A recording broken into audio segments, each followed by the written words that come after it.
Hey listeners, what's up? It's Greg, just gonna drop some quick news on you before we get into the episode proper because, yeah, it was E3 and all the other game events, so we're mostly gonna talk about that, but we still had some reviews and such that came out since last episode, so go check those out. Kicking it off in the features department, Tina Ola's crowdfunding Chronicles continues with Wanderlost, which looks beautiful. Lovely looking pixel art game. I am excited for this one. It looks delightful, and you definitely go check it out if you haven't funded it. Go fund it.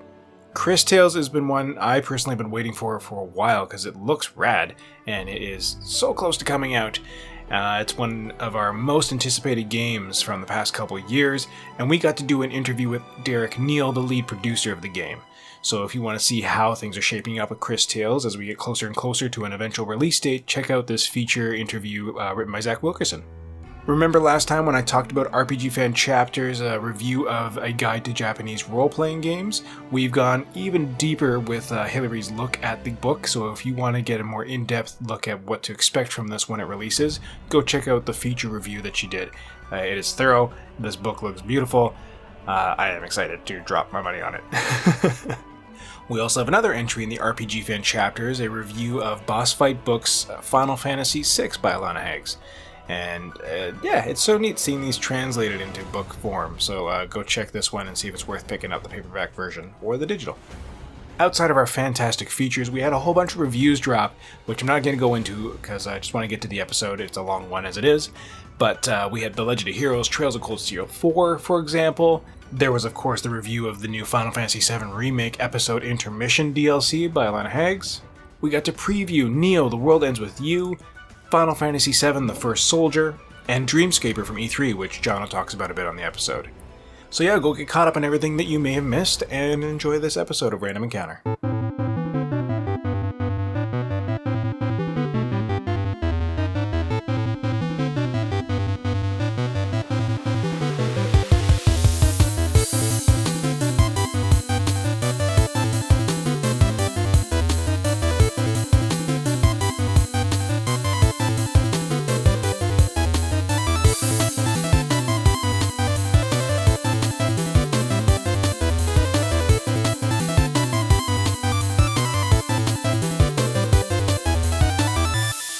Hey everybody, welcome back to another episode of Random Encounter.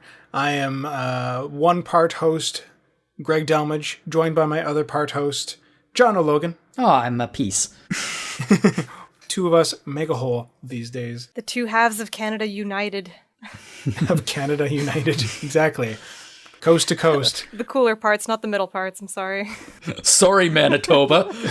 They know the score. And that flat place that nobody cares about. Kidding. Love you, Sketch. Any rate, that was Steph Sybydlo on the mic. Leaky Steph, as they call me. Leaky Steph, as they call her out east. So terrible. But thanks for coming back on the podcast after the last time. How can you come back from a moniker like that? I was livid, but I got over it, all right, I guess. At least I'm known for something, so... Quinton O'Connor, you're back on after, seeing a whole bunch of games, playing a whole bunch of games, and having a whole lot of opinions. Yeah, I figured I'd join in, talk about games I've seen, games I've played, opinions. That's what we do. We do sometimes. And to make sure the podcast is truly official and on track, this is, I guess, our annual, what's the word I'm looking for?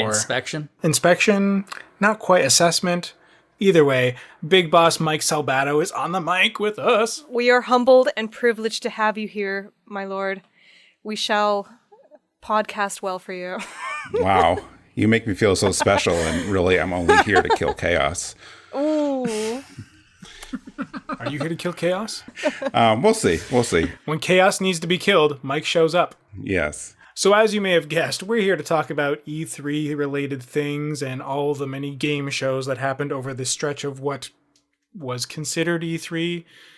You know, we had Summer Game Fest, the Cozy Games thing, became a Cozy Direct, Wholesome Direct. There we go. We had a Nintendo Direct, which is generally tied to E3, but technically they're doing their own thing. A lot of things kind of shoved their festival times in this kind of same pocket right now, didn't they? Yeah, there was Jeff Keighley's thing. Well, I guess that's Summer Games Fest.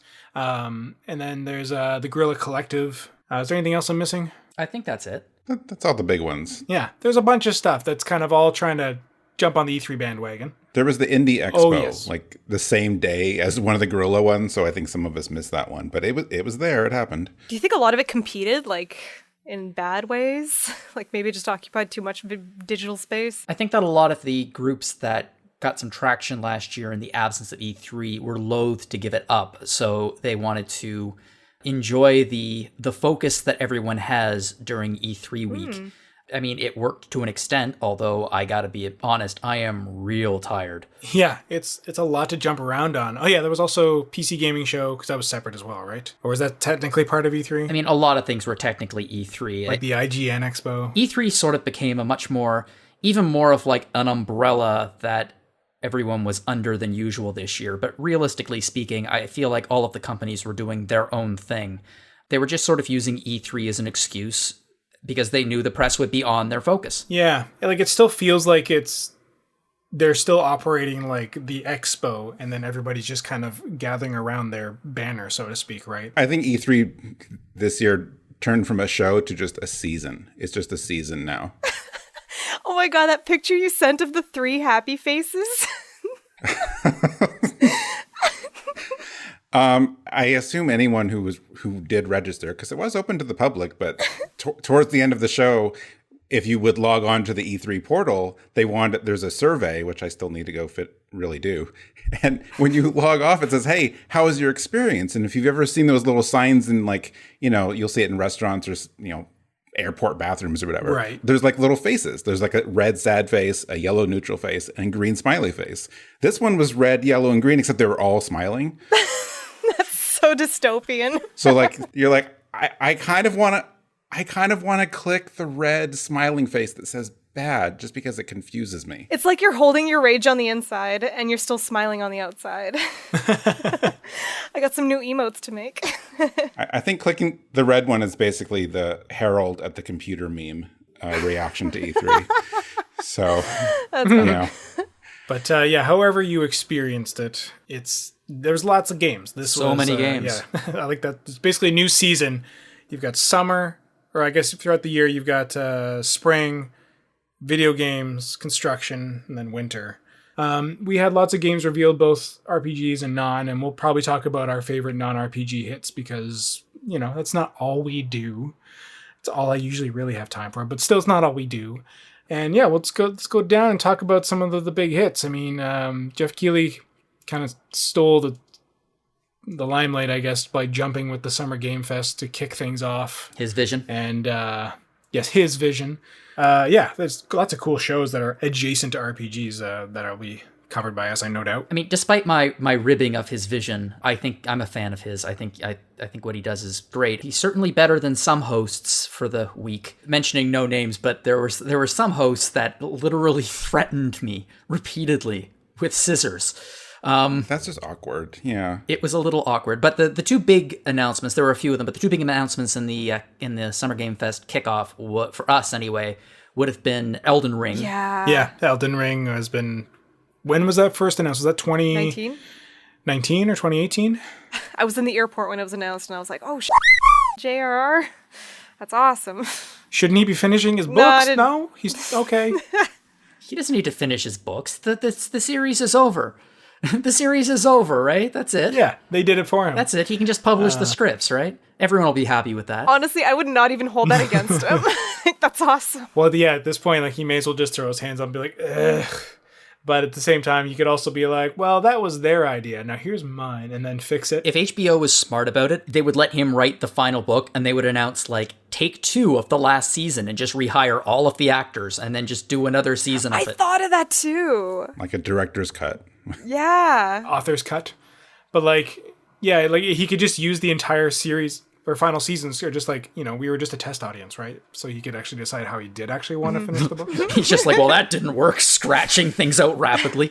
So people don't like Daenerys going crazy for inexplicable reasons. Okay, back to the drawing board. But yeah, Elden Ring, we've been sitting on for a while. Jeff clearly was excited to have the ability to announce that to the world. Yeah, that was quite a coup and with that announcement, especially given that E3 was there. It could have been easily done by any of the other shows, but he nailed it. But yeah, it looks I mean, we didn't get too much of it, but it's nice to know that it still exists. It looked good. I like that it was all gameplay, basically. Yeah. Like, it showed in-game finally. It wasn't just a CG trailer, and it looks so good. And we got a release date for it. Well, sort of. 2022. We have a release window for it. Yeah, but I mean, for a game that we literally hadn't seen at all, outside of some like renders and stuff, like that was quite a surprise. I wasn't expecting to see that much of it. And then, there's been interviews and some other stuff around too that like shed more light on like the lore of the world, like Martin's involvement, some other stuff. It's really interesting. It usually takes about 2 years for these things to take off, though. Yeah. Like, if you get a big reveal at E3, it's usually about 2 years off. Maybe next year they'll have a playable demo, and then, a year, 6 months from that, it's out. So, yeah, it's on time. We just wanted it really badly. Yeah, because we're all due for that, that next big, deep, Dark Souls kind of experience. It's exciting. It looks really, really good. I like the many-armed enemy. The thing's freaky as F and looks super cool. Their monster designer is in, like, top form. They on point. It is just that right level of like surreal fantasy mixed with a bit of horror, but not quite. Which again, that's kind of what a lot of people went to the Dark Souls series for too, is just big, giant, bizarre monsters. But this seems to take it even further into a weird place. This is like a whole unique fantasy world. Like, it's like ground up, right? Yeah, it's totally. I mean, not obviously. I don't think it's entirely Martin's vision, but like I'm sure he is definitely leading the charge on a lot of it. Well, it's not like a spin-off of like Dark Souls, some faction of that. No. Okay. I mean, it's from what I was reading, like it is largely his. Like there was a lot of talk about like he's going to like work on the lore and the backstory of the world, and then I guess the agreement. I'm paraphrasing some stuff I read, but it was supposed to be like he's going to set this up, and then From would like do what they wanted to from there. But it sounds like they tried to like stick with it. They're like, this is great. They kind of video gamed it up, I guess. Yeah, like they liked the story he had for all the I forget the name of the like what you're fighting, but I guess all the different, major antagonists all have like a different reason they ended up where they were. Like they actually, each one has a story, and like, I like that. And I'm sure there'll be spin-off books. From what I've gathered, they kept so much intact, it seems, if not everything, from what Martin's like direction is. Like I reckon they could probably just kind of look at all his writing on it and be like, oh wow, that is such a cool anime. The only thing he didn't include is how players will like strategize to survive it. Hey, that's where we come in. And then it just kind of went from there. I'm really excited. I'm one of those people who's been reading Martin stuff that isn't like A Song of Ice and Fire recently. Yeah, I was gonna say, how's his other stuff? It's good. It's really good. It's never caught on like wildfire, obviously, but for the most part, it's good. With Game of Thrones popularity, they might kind of look into adapting it then. I could see that working. But no, so yeah, you say it's good though, eh? I'll have to look into that. I'm very curious. Because like I feel like, Game of Thrones is a little bit played out. I was thinking whether to get the books or not, but it might be interesting to actually go, a different direction instead. And I'm actually really excited for Elden Ring. Like I hope he enjoyed flexing a new muscle for video games or something. I don't know. What was the other big hit, do you think, that in your mind, Jono, for us? For us? Well, it wasn't for us. It might be. Here's the question. I don't know whether or not Tiny Tina's Wonderlands fits in our coverage. Borderlands sort of fits in our coverage, but arguably not. And this is apparently a fantasy-based spin-off of Borderlands. So it will all depend on what information comes down the pipe, but it does look kind of cool. This moment, it looks like it's in our wheelhouse. If you like D&D, if you like tabletop, it's sort of an homage to that. It was based on, correct me if I'm wrong, was it based on a DLC from Borderlands 3? Yes. Yeah, it has a good foundation there, and people very much enjoyed it. So, yeah, they were the two big announcements in there. But there were a few other announcements, a few surprises in there that do fit in our coverage very nicely. One of the biggest, which has a little asterisk beside it, is Metal Slug Tactics. Oh my gosh, yeah. Yeah, that's one of my games of the show.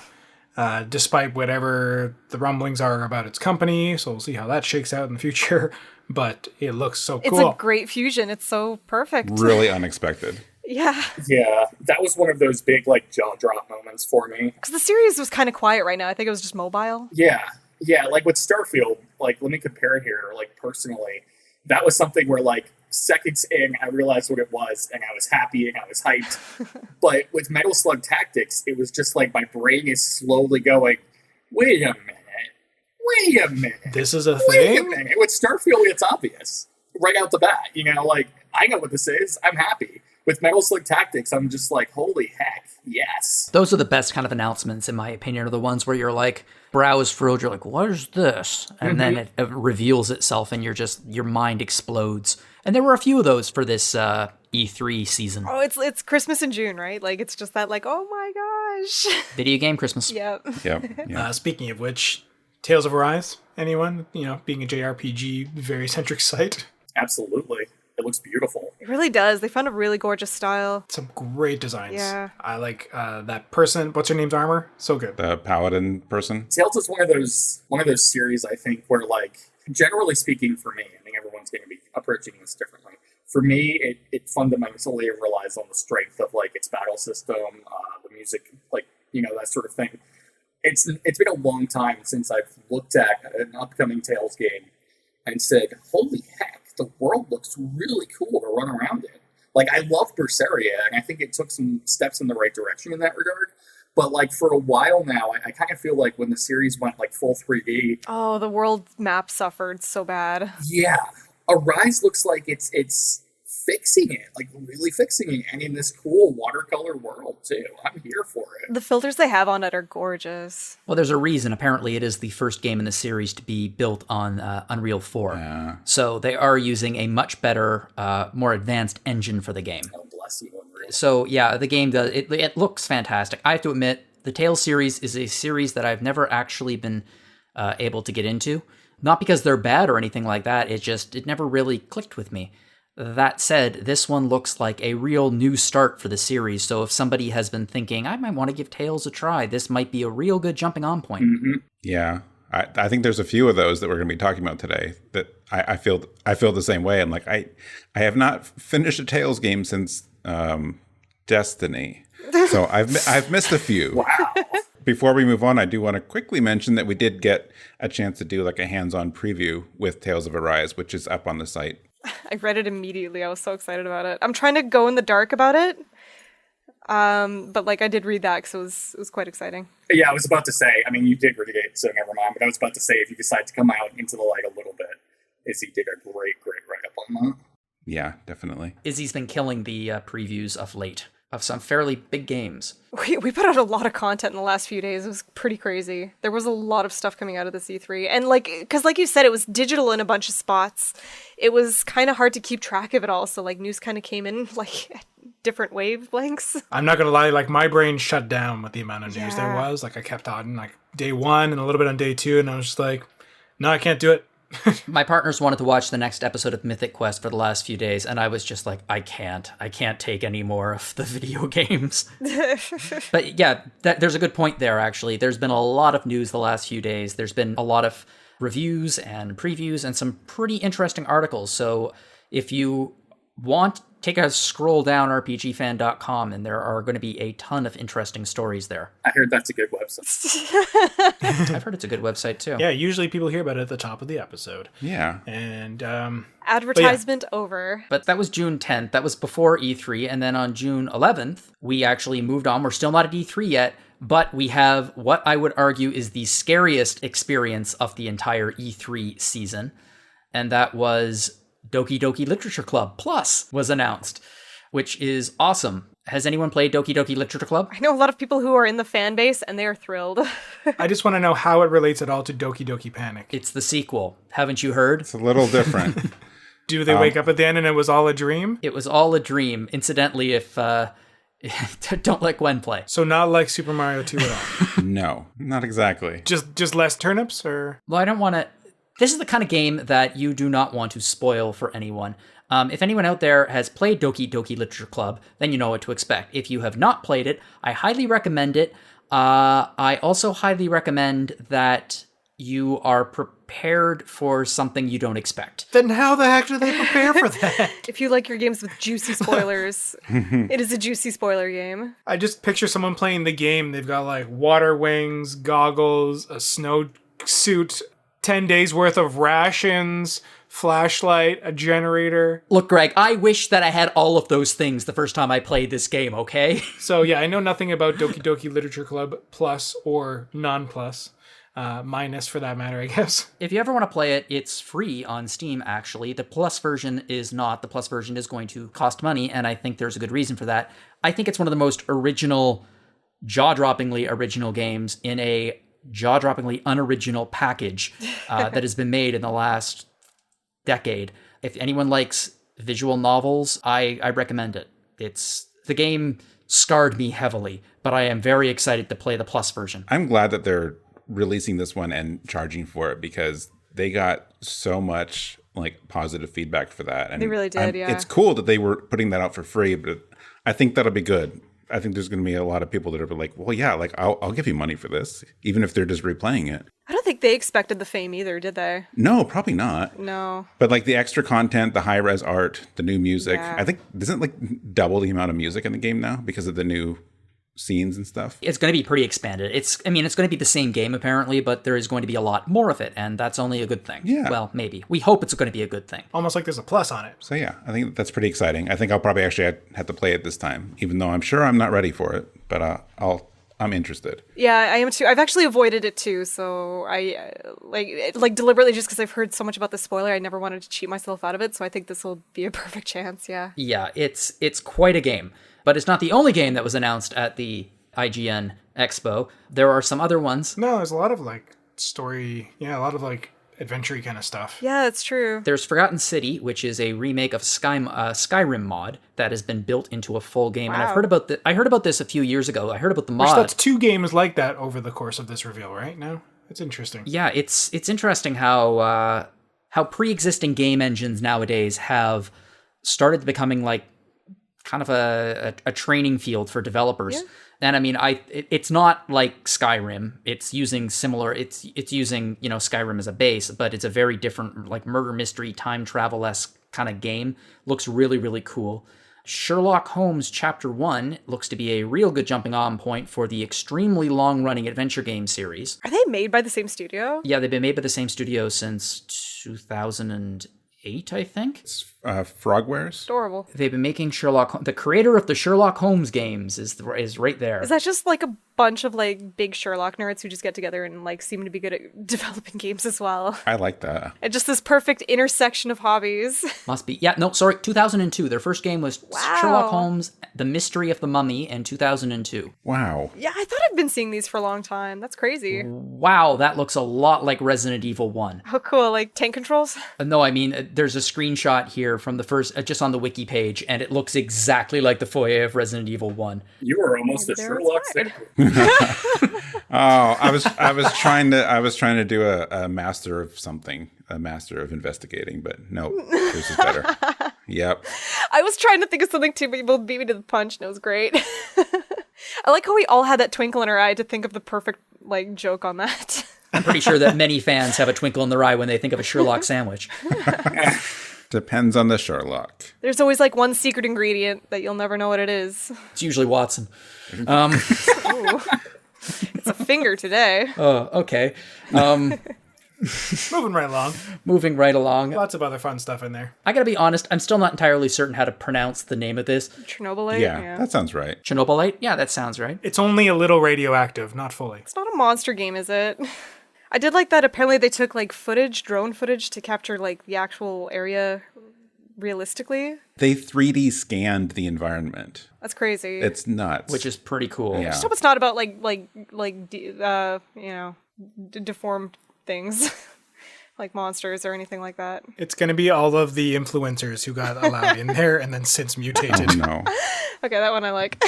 But there's like a sci-fi twist to it, so it's not Okay. just. That could be fun. It looks really neat. I'm impressed, but what they did to create those environments. I like that. Yeah, that's pretty cool to go through the measures. Actually, it'd be kind of cool if they had an Exploring with Josh feature in there. He's one of the urban explorers who has visited the place repeatedly.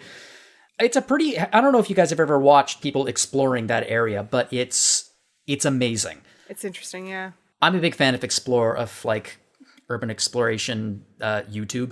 I just find it fascinating. Abandoned places are just interesting to look at. yeah. And this Yeah. place is obviously the greatest abandoned place in the entire world because it is an entire town that has been abandoned and taken over by nature again. A lot of post-apocalyptic like games and movies will like look to these places, as inspiration for what that overgrowth will look like after so many years. And it's crazy. And like the day that place becomes somehow livable in or survivable in. Like the amount of money they will charge people to film there will be bananas. Yeah, I remember every time I look at Chernobyl, I just think, wow, Fallout is bullshit.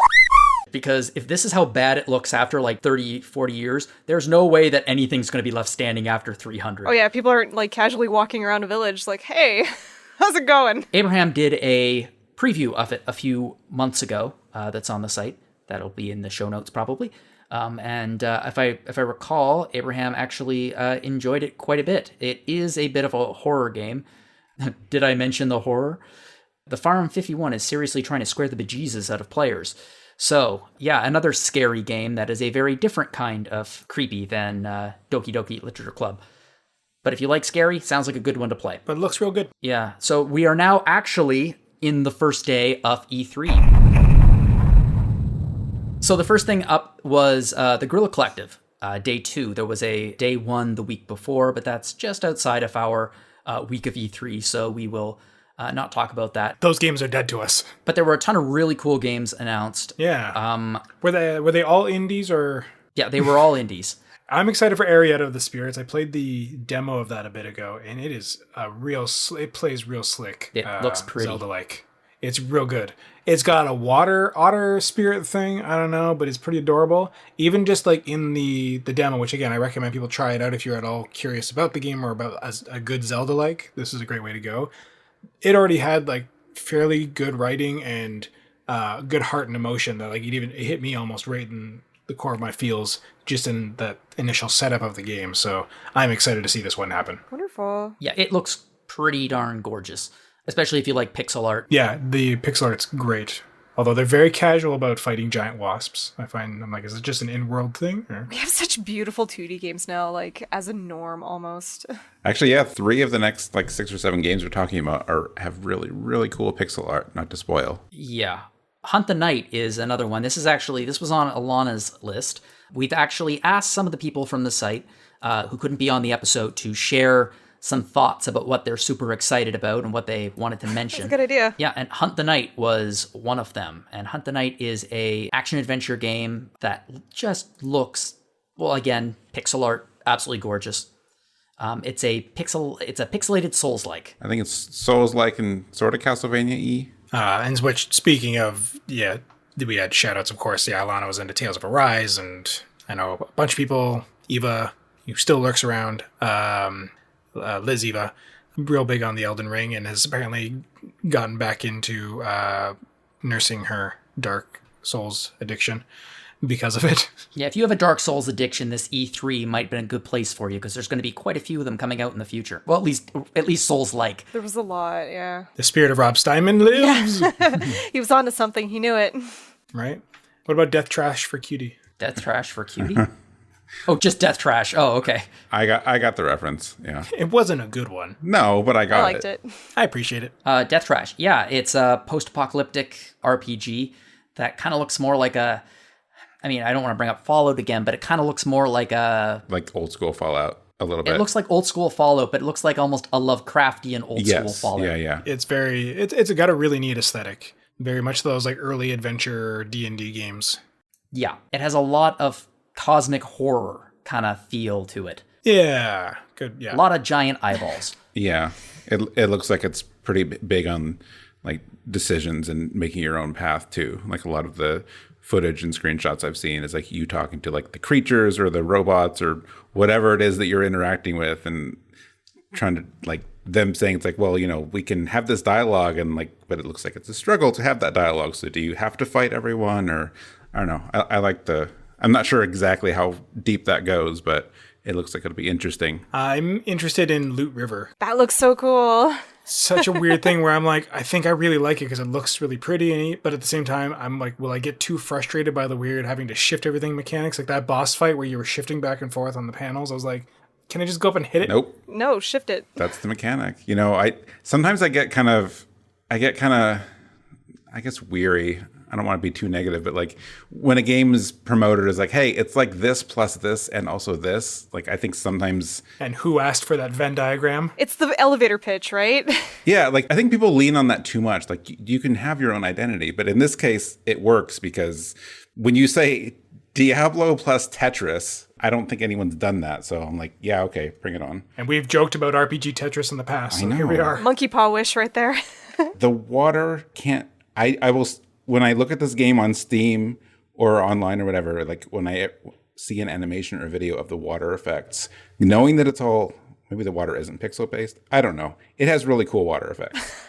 I love cool water effects. This is a big deal. Which you would imagine that the river is probably a character of its own, right? Maybe. So, Diablo plus Tetris plus Moana. I like it. It looks really, really cool. Yeah. It strikes me as the kind of game that I have high hopes for, and I'm a little bit afraid of, because if they stick the landing, then it could be incredible. If it doesn't work even a little bit, I think it could be ridiculously frustrating to play. Mm-hmm. However, it's been getting a lot of buzz, and it does sound like they may have found that mix that really, really works. So I'm super excited to play it just as a fan of Tetris. I absolutely love how the trailer ends. So like it shows the game credit, and then it just flashes to a scene where you move a brick, right, like a brick that's like a spike wall into a bunch of enemies a bunch of times. It's really gruesome. Like they're not going soft with the idea. I think they want to be a bit gross with it. Yeah. Was this also where Creature Kind got revealed? Yeah, that was during the Guerrilla Collective, and that one's really cool too for its inclusivity angle. The character designs were so pretty. The artwork was really nice. And kind of hearkening to, whatchamacallit, the recent game that just got released, but you want to be friendly with the animals. In which we just got the port. Oh, shoot. What was it? We just got it on the Switch. It was a port, and we'd never gotten it over here. Oh, gosh, I am blanking on it. But you're trying to befriend everything and kind of thwart the hero instead of robbing everybody blind. You're talking about Moon? Moon! Thank goodness. Yeah, there we go. Moon! It gives me Moon vibes. Just with, you're trying to befriend things instead, and like Undertale. And Undertale obviously was the lower hanging fruit. I probably should have gone for that, but here we are 5 minutes later. Like that, except with deck building. Yeah, and that's really cool. I like deck building mechanics in my RPGs, I'm not going to lie. I really dug some of the ones I've gotten to play lately, and I didn't realize how much I liked it until I tried it, so it might be my thing. No, it's cool to find that as a thing. I know people who have this as a thing. Card building RPGs are really cool. And they've really come into vogue over the past couple years with a few different formats. Yeah, and then there was that Cupcake one, which was that one? No, that was Wholesome Direct. Never mind, I think that wasn't sure. Battle Cakes. Well, Creature Kind was in Wholesome Direct too. Yeah. Oh, was it? Yeah. Okay, I thought it was in the Gorilla one. Well, it was right after. Battle Cakes looks adorable. I had heard about it or seen screenshots. I'm like, okay, like this looks cute, but it looks really, really... It has the same vibe as like a Paper Mario game. Like it looks like they're going to lean heavily on the puns, which I'm okay with dessert puns. Yeah. But it looks really cute. They're pretty sweet. Boo. Oh, Garden Story looked really cute too. Yeah, I love that demo, and I can't wait for that to finally land. Vampire the Masquerade is getting its thing, and Mario and Rabbids I did not expect. That's the one I was about to bring up, because while it got announced at Ubisoft's conference, it actually got leaked a few days early. Mm-hmm. Nintendo themselves leaked, which I don't imagine Ubisoft was particularly thrilled with. No. Nintendo, no. But Mario plus Rabbids Sparks of Hope, which looks to be pulling inspiration from Super Mario Galaxy. Yeah. Yep, I appreciate apathetic Rosalina Rabbit. Yeah. Yeah. I shouldn't like it. But... Just, she's a whole mood. It's totally one of those games. It's not something I expected to like, but the Mario and Rabbids combo is great. It was great. I still need to play it. It's like if it's XCOM but Mario, I'm in. When I first saw it, I was a little bit like, really? And then I thought about it. Mario is the most versatile video game character ever created. I don't get it, but it's true. Any genre, right? Any kind of game, you just shove him in and he seems to work. Why is he at the Olympics? All we need is a Mario horror, which I guess Luigi's Mansion kind of. I'm waiting for Mario Gear Solid. I mean, it would work. It would work. Yeah. Because, like, they make Snake funny in these stupid Smash trailers. I love it. I just want half-naked Toad dancing in the rain now. Oh, no. Sorry, Mario, but your princess is in another castle. I'm not here for the princess. That old webcomic makes my life. Anyways. Sparks of Hope looks fantastic. Yeah, just who knew there was going to be more of it. I have faith in this. They really surprised everyone with the first one, and I think they've certainly... more than justified the sequel, especially since they're introducing new mechanics rather than leaning on what they've already done. Right. So it'll be cool to see where they take it. It was the only game one of my best friends cared about from the entire E3. He was like, hated it all, but I'm really excited for more Rabbids, so. That's what I say about E3 week every single year, for whether it's E3 or, last year's. You really do have to remember that not everything is for me. Yeah. There are always games that aren't Yeah. for me that I won't be excited about, but I can register as, wow, I suspect people are going to be losing their minds about this announcement, and it's really, really huge. I don't care, but... One person's trash, one person's treasure, right? A lot of people out there probably want to kill Chaos. We'll get to that. Yeah, no, there's definitely a lot of people who just want what they want. They want all the toys, yeah.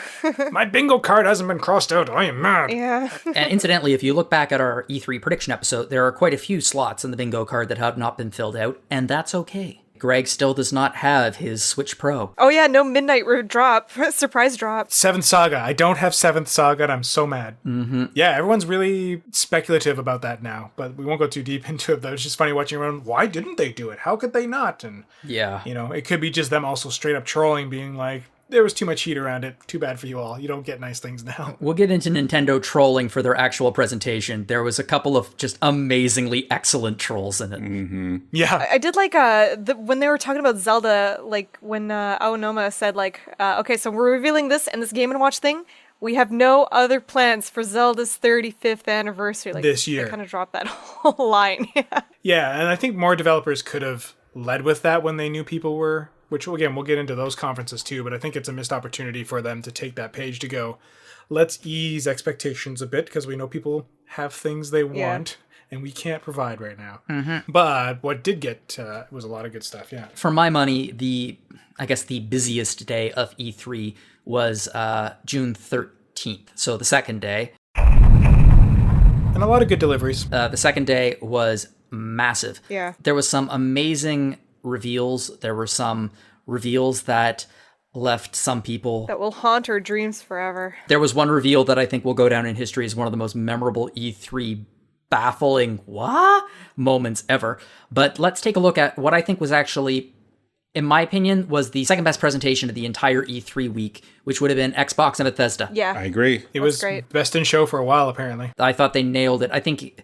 Obviously, Microsoft gained a lot when they bought Bethesda, but they also bought someone who actually knows how to do an E3 presentation. Yeah, I could only think of like one, and I'm going to lead with this for a reason. I can only think of one critique of the show, and this is my critique, which is maybe they could have used a little bit more talking segments, because sometimes like it was so rapid fire, there was like bam, bam, bam, bam, bam, and I had to like catch my breath a little bit, so maybe I missed something. But again, like if that's what's popping to my mind personally, like that's a fantastic presentation. It's like I'm saying you had too many games. Stop.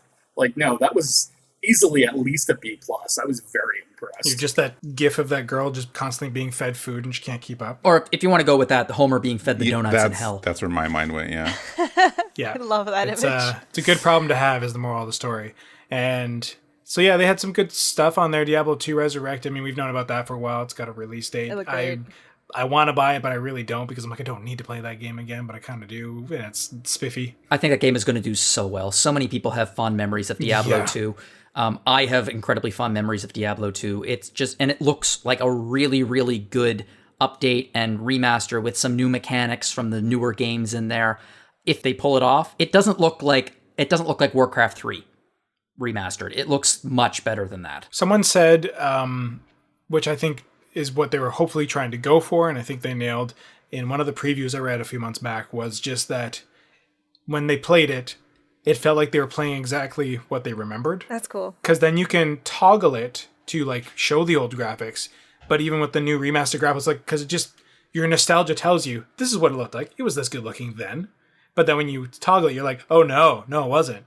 But because they've made it such like a good seamless like veneer over top of the game, essentially, it's all it is just an update on the graphical stuff and a few tweaks to the mechanics, like you were saying. Like it's just done so well that your nostalgia tells you this is exactly what it was like back when. Yeah, I don't remember which part of the show this was at. Maybe it was after Xbox or one of the IGN ones, but they were interviewing I think the brand manager, like the guy who's like basically in charge of Diablo as a whole. And they were talking about that. And they mentioned the graphic thing because I didn't actually realize that's how they were doing this, because they were asking about how you can toggle between the graphics and you can really just do it, I guess, at any point. Yeah. Because it's literally the game is running the old graphics along with the new ones at the same time. So like 2 layers of game. That's a good little flex. It's really, really impressive. And he was even talking about, like, now that we're doing this remake, fans have asked and people have asked, like, can you update things, like, maybe expand the inventory a little bit so you're not so cramped, and doing some other things. And they're like, well, no, we're not changing that kind of stuff because that's part of the experience of the old one. So it sounds like they spent a lot of time trying to figure out, it's like, we're going to update things to a point, but like they still want to be as true as possible to the original. Keep that core experience. And it was in alpha in what, April? And I guess people are really liking it. So yeah, it's a 20-year-old game. It was released on June 29th, 2000, which makes me feel exactly as old as I actually am. Yep. But yeah, we had another big reveal, that was on your bingo card, Jono, and yeah, Quinton, you're pretty stoked for Starfield. Yeah, I saw some people online who were just like, after all this wait, that was just like a nothing trailer, that sort of thing. I think one thing that it's important that folks who are looking forward to that look into is that there have been a couple of pretty great interviews with Todd Howard that have come out in the press trades since.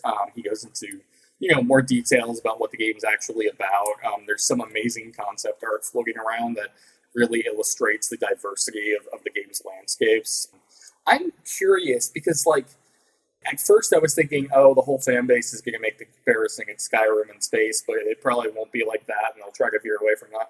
But no, like, Howard literally straight up led one of the interviews I read with. I think of it as Skyrim in space, and I was like, they're inviting it themselves. So I'm curious, like, you got the spaceship, and so I'm thinking you probably go around in space, that sort of thing. It's going to be some sort of open world title, but how do you do that with multiple star systems? Open worlds, yeah. Like, are they going to try to go the whole 9 yards and have, like, spaceflight be part of it? Yeah, exactly. Or are they going to be like, there's a portal. You see that mountain? You can teleport yourself to another mountain for it, or something like that. But I've always wanted to do that. Yeah, it's on my bucket list. By saying Skyrim in space, he just means that they're going to put it on every console available for the next 15 to 20 years. That's it. That's exactly what they meant. We're all waiting for it to be released now. Well, in 5 or 6 years from now, we're going to be like, they're releasing it again. It's now on Wii with Just Dance 2020. Oh, God.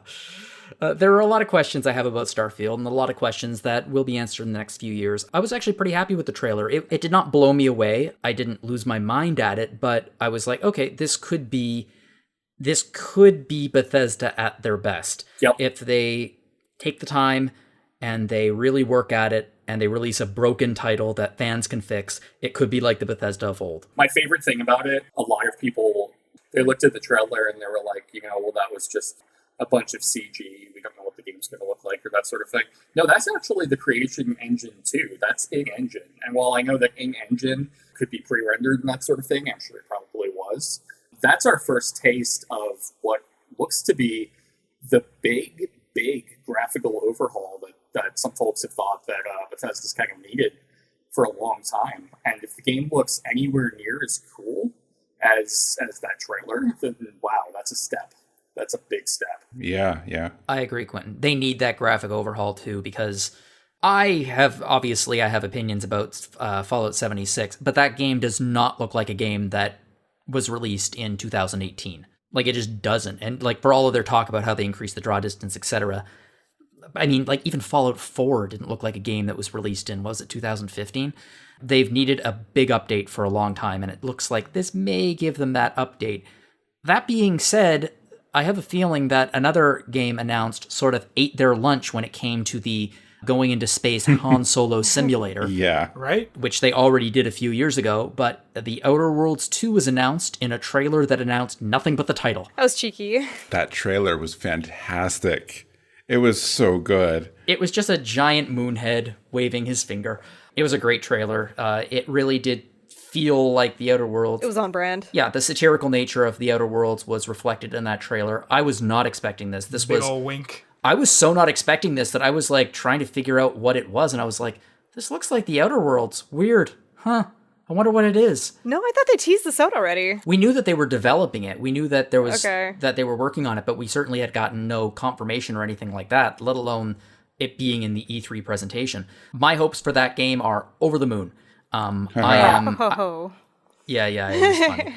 I love The Outer Worlds. I was a little let down by the final piece of DLC, but the overall experience for me was super positive, and I am very excited to see what Obsidian can do with the power of Microsoft behind them. Like, theoretically, this is no longer going to be a AA game. There's going to be a AAA game, I hope. And Outer Worlds could have used a little bit more of that, so I think it'll be a nice sheen it gets in part 2. I think so too.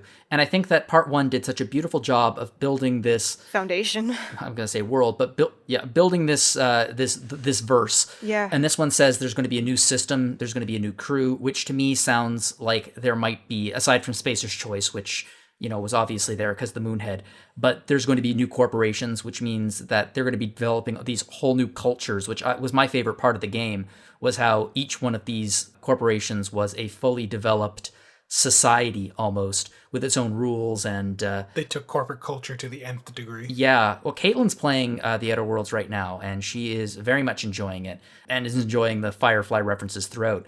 So yeah, super excited about this game. I suspect it's probably the thing I'm most excited about from the Xbox Bethesda's presentation. I can guarantee that nobody else shares that opinion, because we got some more information about a game and an unexpected spin-off that got released. Does anyone else want to take a chance at saying the title? Rabbit and Bear. Ayuden Chronicle. Ayuden Chronicle? Ayuden Chronicle. Yeah. 100 heroes, and then you got the spin-off of Rising. That was a good rise. Yeah, the spin-off coming out before the main game, it really reminds me of like Iga has done with Bloodstained, where there was like that 2D game the that Curse of came the out Moon kind of before. thing? Yeah, and if Rising pulls in the same kind of positivity that game did, then I think it could do really, really well to enhance the commercial potential of the main game. So I'm hoping it's good. Well, I'm super excited about it because it's a town-building RPG, and that was always my favorite part of Suikoden games, was building up the castle. I love that game so much, and especially because of that. I love just walking around the town. I do too, and I think that especially if they're using this game as a way to develop the town building mechanics, we could see some of those mechanics transferred over into 100 Heroes. Yeah. It's surprising. It's cool. It seems like so much work. Like what they did with Bloodstained doing the spinoff, they're doing it here. This other game wasn't at E3, but I'm going to bring it up because I follow it on Kickstarter. But there's a like 16-bit like Zelda style game. I don't remember the developer, Hazelnut Bastille. And they're doing the same thing. Like they're working on the main game, but in the meantime, they're also working on like a smaller 8-bit style version. And I'm like, how do you have the time to do a second one too? Like, it's neat. It could be a testing programming ground, to be honest. Maybe. Yeah, especially if it is low key and low budget. It's like a demo. But if it helps them, all of these developers, get some ideas out there and get some more hype going for the main game. And obviously they, especially in Ayuden's case, got a little bit more money than they were expecting to. Just a bit. I guess they can do it. Yeah, it's not like they lack for funds. Well, they might, but they certainly don't lack for ambition, because those funds came with so many stretch goals. Yeah. I mean, I suspect the stretch goals added at least a year, maybe a year and a half to the overall development of the game. Damn it, stop giving us so much money. God, it's so much more work. I imagine some of it, though, will also be, not to keep referencing Bloodstained, but a lot of Bloodstained's stretch goals came out after the game. Yeah. Yeah. As additional modes and stuff. And I think that's a cool way of still doing it. I think so too. I'm like, believe me, I am in no way upset that we need to wait a couple of years to play this game. I want them to take the time they need to really nail it and perfect it. It looks gorgeous already.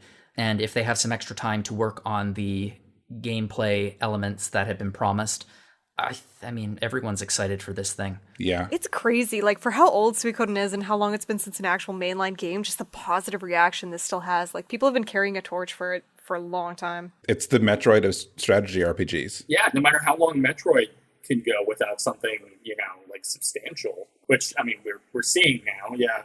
But, like, no matter how long that can take, people carry that torch for a reason. And I think that's a really good point, Mike. I'd never thought about that before. Like, Suikoden, it doesn't matter if the game never gets, if the franchise never gets supported again. You look at the amount of money that the developers here are banking, like, to make Ayuden Chronicles, and it's like, hello, like, we exist. We're still here. Right. Like, this is still viable. I think to some extent, like, just as much as some other genres, because, I mean, you're playing, like, a lot of these games and RPGs for, like, hours, for, like, many, many hours, for 80, maybe more hours, right? And, you kind of fit into the experience of the whole thing, so I think people are just really excited about video games. You kind of do spend a lot of time with these things, interacting with it. And so I think people carry a torch for something they really had an experience with. Yeah, and I think part of the problem is that when you feel that passionate about something and the developer delivers something that you don't expect, people get disappointed and people can get a little bit angry sometimes. I try not to talk about it. I like to think that for the most part we're happy humans here and, just kind of getting a positive thing out of it. We're all happy humans. We're all happy humans. And with that in mind, let's talk about the Square Enix conference. Yeah. Yeah.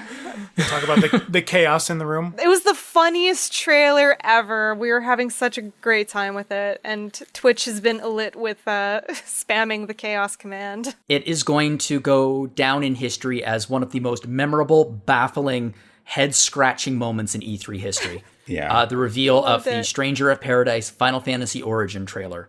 We'll get to the other stuff in a minute. We even got prepared beforehand. Like, it was already leaked, and people just were not ready for what happened. Yeah, for what it actually turned out to be. Yeah. I knew that something was in development that had something to do with FF1, and I think, like, a lot of people that already knew that, I was kind of going into it like, oh, is this going to be, like, a festival of, like, a mono art and, like, super old school kind of, like, Gothic, but FF1. I wish. That's what we said last episode. Yeah. And that's not what we got. No. Now, I suspect that everyone listening to this has their own thoughts about this, and they certainly know about all of the chaos that happened, but someone managed to get through the chaos and actually play the demo. Quinton, you actually played it. Yeah, it was difficult to get started with that because for like over 30 hours, the demo itself was corrupt. It was chaotic. Yeah, they had issues. Yeah, when I was finally able to get in there, I am of two almost diametrically opposed minds about my experience with Stranger of Paradise. I'm trying to be as objective as possible. Side of me is saying, okay, so this definitely doesn't feel like an FF to me, whatever that means. And its FPS drops are really rough, and its visuals are really rough. But, it's in development, and, things can change, Square Enix is usually pretty good about feedback. Don't make it. Can you imagine how much of that they're getting? I think, with its Team Ninja being at the helm here, Neo and all that, I think the people who want a good action game with a strong, like, robust core to it. All three of those guys got robust cores. Yeah. Oh, yeah. If they clean up the obvious big time blemishes, I mean, like, I hate to say it. Like, I really don't want to harp on a game's graphics too much. That's not usually why I'm here, but, like, in the beginning of the game, of the demo, you're in this wheat field where you're doing a few tutorials to get the hang of, like, certain special abilities. And the abilities are really cool. Like, again, I think the foundation here is something that, like, Neo fans are really going to appreciate, Souls fans might appreciate, in general. But the wheat field looks like this messy blotch of yellow. It took me a moment, and maybe my eyes need to be checked, but it really took me a moment to realize what I was looking at. Maybe it single-handedly crashed that demo. Yeah, there was just, like, this dude bro standing in, like, a painting of yellow with, like, vague wheat strokes, and then, like, this goblin's coming up. And the sound mixing needs a lot of work, too, because I swear the goblin came up, and I thought the goblin was spouting Jack's lines, which would have been a lot funnier. It's like, he starts running up, and I'm just hearing, like, I don't have time for this. And I'm just like, this goblin's a badass. And he's coming at me, and he's, like, jumping, and he's lunging, and he's just like, you're going down. And then it finally occurred to me, oh, that's me. So, but yeah, the demo is definitely difficult, at least for me. Like, I'm not extremely proficient with, like, technical action games by any stretch, but I'm, like, okay at them. There are a few moments in there where I was like, wow, this is working really well together. Again, like, the core abilities come together nicely. You're wanting to break enemies. There's, like, a break system, like, get them sort of till they're, like, vulnerable, but they can do the same thing to you. It's very visceral. Yeah. But then the other side of me, that's the half of me. That's like, yeah, this has a lot of potential. It's just really rough around the edges. The other side of me, cool it's like, I've never felt this way about a Final Fantasy spinoff before. I've always tried to tell myself Final Fantasy is anything that the developers want it to be. It just doesn't feel like it at all to me. There's nothing in there even the bombs, like they've got the bombing amazing, and hey, they're getting bigger. We better stop them, and there's like this vague FF moment. And then I realized, at least personally, the best way to handle it is to just grab it with Jack's like big arms and just face plant it into the ground and watch it like explode into like red crystals that are basically blood. I'm like, and we're no longer Final Fantasy. I love that PG-13 blood effect. It just like crystallizes or something. Yeah, it's like red crystallization. That's so on brand for Final Fantasy. Okay, so there's something. Yeah. So is we all in agreement then that Spirits Within is no longer the worst Final Fantasy? Or? It's funny. I've been doing a lot of thinking about Stranger of Paradise, Final Fantasy Origin, and the reception it got. If the game had been released without Final Fantasy Origin attached, it was just called Stranger of Paradise, I feel like it would have been met with a resounding meh. It wasn't just the subverted expectations. I mean, if you're presented with something new, especially a fan base as passionate as Final Fantasy's fan base, there are always going to be people who are negative towards it and negative towards the change. But in this particular case, it didn't just turn expectations on their head, it greeted them with something that was frankly and utterly absurd. Just the most ridiculous, overblown parody of a character and dialogue that they possibly could have. So I think that contributed to it. I wanted to tell the story of an angry man. Why are you advertising that? But the big one was the demo got corrupted. Yeah. And I think that just stuck a red crystal stake through the heart of the opinion. Yeah. Because if it was available immediately, people would have downloaded it. They would have said, oh, okay, this is fine. And I feel like a lot of the criticism would have been muted. There still would have been the criticism, but instead, because the demo was such a disaster, there was nothing else to talk about but chaos. Like, it could not have gone worse for the launch of this particular title. I mean, there's no such thing as bad press. Like, I didn't see the trailer. I only saw a comment first, and they said, oh my god, the dialogue is so cringe, and I knew exactly what to expect. I was so excited. That's part of the problem, too. Like, if it wasn't branded Final Fantasy, because whatever your opinions on any given Final Fantasy, for the most part, those of us that like it, to some extent, you're playing it for the characters and the story and whatever else is going on. But there is some kind of expectation. So, like, if you're a Final Fantasy fan, you come into this and it's, like, influenced by Final Fantasy 1. Not that you're playing Final Fantasy 1 for the plot, but, you know, it's like you're just immediately put off by this, like, unlikable character. So between that and just the weird... Even if you knew it was coming, like you followed rumors, like, okay, it's like Souls-like Final Fantasy. And I think in your head, if you're picturing something like Elden Ring or what's that other one? There was another game announced later in the week, Solstice. Yeah. Solstice. I think it's indie or indie adjacent, but that game looks cool. It's an Italian developer, yeah. Oh, wow. All right. Yeah, I mean, like that. I think those two games are kind of what a lot of them might have been picturing. Not so much this, not just a guy yelling about chaos. Mike and I were talking during Solstice, and I said to you, is it just me, or does this look like what we expected from Final Fantasy Origin? Yeah. I don't know. Like, and maybe Jack has a reason to be angry. And maybe if that was communicated in the trailer, people would feel differently. So we don't know. Is it because he got sucked into his TV, into this world? I don't know. He said it like 8 times alone in the trailer. Yeah. Crazy. Who would be that angry about being sucked into, like, your fantasy world? Exactly. Like your favorite video game, you're playing Final Fantasy, you're like, this is awesome, and then you get sucked into the TV and you're just furious. Right. How come when, like, a young, naive 16-year-old in an anime goes into an isekai, he gets surrounded by beautiful, big-bosomed women, and this time it's just we Garland. try to get something serious, and it's just edgy, dark chaos, man. Yeah. I was so sad the redhead character was not the lead. That was my Final Fantasy 1 moment. I was like, oh, hey, it's a redhead. And no, he's just a lackey with bad one-liners. All I know is it seems like they just took a page from what was a really great movie concept idea and looked at X-Men Origins Wolverine. We're like, well, that worked. Yeah. So let's just throw Origin on this one, and it's a slam dunk. Look, if they sewed this guy's mouth shut, the game could only improve. Yeah. I just like that someone has already made an edit of an Eminem song with him saying Well, chaos. were there, like, a lot of, like, story scenes in the demo, like, worth writing about? No. Yeah. See? Well, that's enough. We're good. It's one of those, and this will be the last thing I say on it. Like, it's one of those things, like, I hope in the end, for, you know, the sake of the developers and for the sake of people playing it, like, I hope it turns out all right. I think the presentation was just weird, especially since everyone was going in and for some reason Square decided to say, like, we're going to focus on Western games. And so didn't even mention that they were going to show Final Fantasy anything. So that kind of threw people off.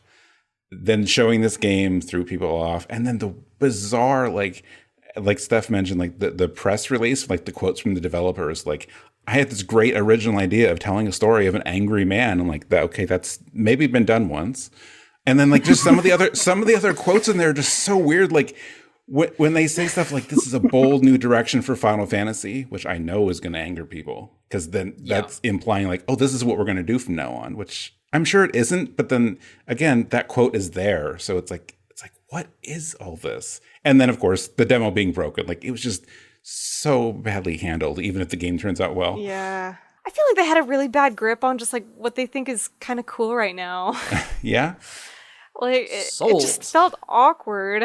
It also has to do with the structure of the presentation itself, because they primed themselves for an already pissed off audience after giving us a full 30-second trailer for Final Fantasy Pixel Remaster Series. Yeah. And without releasing it on the Switch. Enjoyed the classics as you remember them, but with no contrast. I have a little nugget on that one, and I can't give you a source, but a friend of mine told me that he was reading, I assume, a Japanese article about it. But I guess, there's that comparison floating around. RPG Site and some other people did one. Yeah. And I don't remember I don't know, because I didn't read this directly, because I don't read Japanese. But there was apparently like part of the reason for like the slightly subdued colors on the new sprites is that they tried to make it look like the old sprites actually looked like on a CRT. Because like we're looking at them on a computer where like you can pull a sprite out of an emulator and it's like, oh, it's like the perfect color. And right. That's not exactly how it looked when you were a kid playing on a TV. So I still think it's going to be cool when it gets done, though. I'm excited for a whole collection of them. I'm that real brat who's sad that we're not getting like PSP style remakes. I'm going to be a bit of a brat about that. Me too. Yeah. But if they all look like Final Fantasy VI, I think I can get behind that. I'm really actually excited that we're getting a 2D version of Final Fantasy III in English. And that's going to be a full-fledged remake. I don't think they've ever actually done a 16-bit style Final Fantasy III before. No. It didn't actually get released. They were working on the Wonder Swan. A Wonder Swan was going to get a remake, yeah. So it's going to be fascinating. Also, I mean, if you look at the sprite for the Warrior of Light from Final Fantasy I in comparison to his sprite from Final Fantasy I Dawn of... Why am I blanking on the name? Dawn of Souls. Dawn of Souls.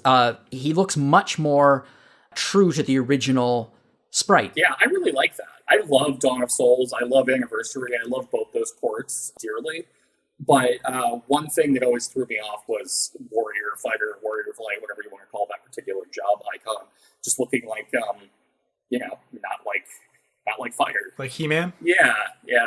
I think that we have to be, first off, it was 30 seconds. And like I said, it was a 30 seconds that angered many people based on the ending, which announced it for mobile and PC, but not for Switch, which is what everyone wants it on. I was sure that we were going to see a Switch announcement for the Nintendo Direct. I thought so too. I'm sure we will, but like I'm not surprised. They like to spread out those announcements so they can stay in the press, I think. Yeah, like this is the big monkey's paw, obviously.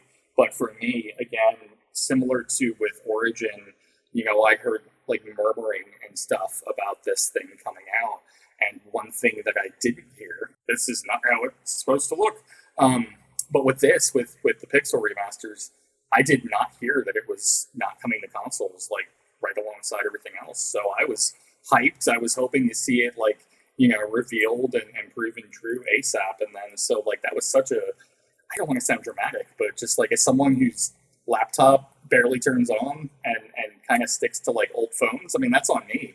But it felt like a slap in the face. It's such a weird omission. Especially since all 6 games are on the Nintendo consoles. I mean, come on. Yeah, there's basically no chance it won't be on Switch. Everything ends up on Switch. Why they didn't reveal that, I don't know. But I think it goes back to like who put this presentation together. Because to not include, I mean, not only Switch, like I'm sure it would be fine on PS4.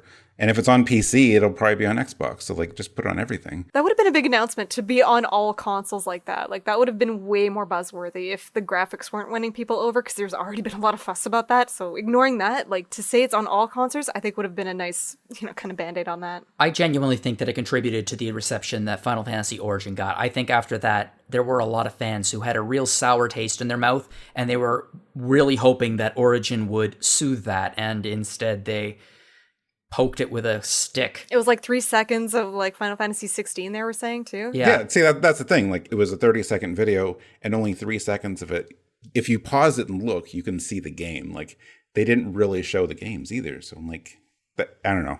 It was just, it'll be exciting. It's my favorite thing in that presentation, but we didn't see enough of it. It's also important to remember that I think a lot of people went through that trailer bit by bit, and only Final Fantasy 1 through 4 is featured in the screenshots. Yeah, there are sprites of Final Fantasy 5 and 6, but we don't actually see any screenshots of 5 or 6, which to me indicates they're not even remotely done yet.